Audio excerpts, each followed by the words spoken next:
Good morning, everyone. Hallie Tally here, owner of Knights of Bytes. Today is Wednesday, August 29th, and I'm here with your daily small business cybersecurity brief. Now, I'm sure you can see that I'm not in the place where I normally film these. I'm actually in Austin, and I'm here for the next day and a half for a cybersecurity event put on by one of my mastermind groups. And actually, they're one of the groups that is well known in the industry. They put on fantastic events, so I'm very excited to come here and learn more about how to protect businesses from the dangers of cyber criminals. But before I head down there and go learn from experts in our industry, I wanted to shoot just this brief video and give you an update on an email that I received from a client yesterday. One of our clients, they use Office 365. They just transitioned over to that earlier this year.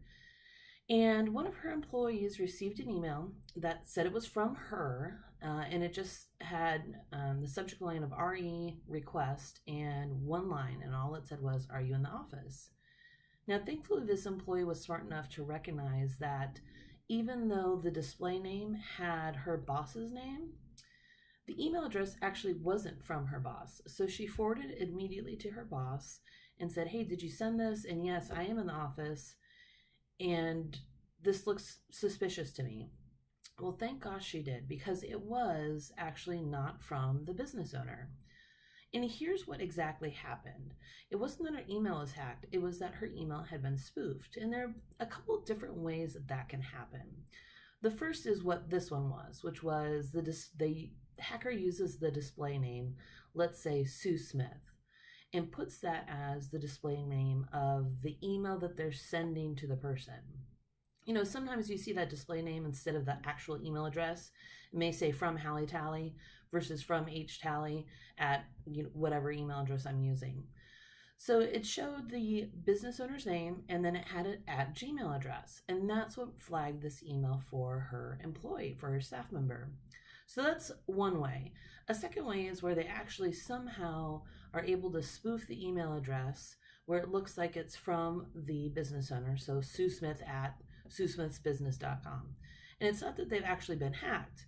It's just that they are making a fake account look almost exactly like the actual account. And of course, the third way is having your business email be hacked to where you still have some access to it, but all the emails are coming from somebody else.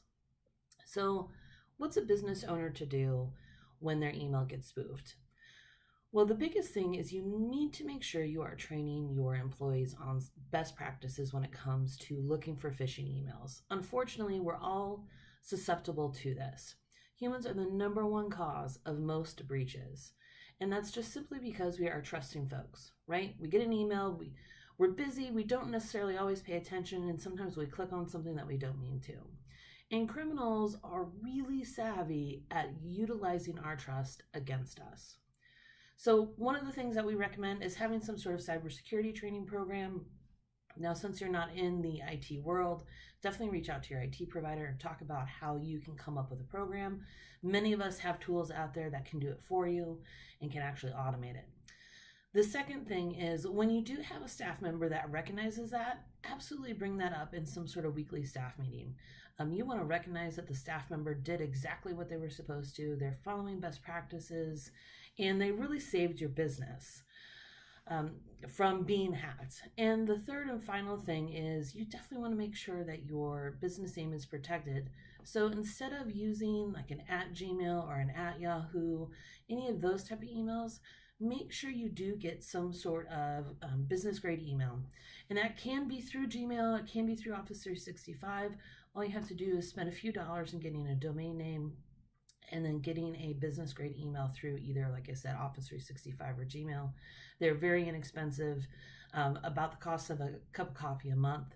It's well worth your time to do it and well worth the protection of your business. As always, if you have any comments, questions, or concerns, you can certainly leave them below in the post, or you can send an email to ask@knightsofbytes.com. This video will be on our Knights of Bytes Facebook page, LinkedIn page, and on our YouTube channel. So if you have any more questions, you can always send them there as well. Thanks and have a great day, everyone.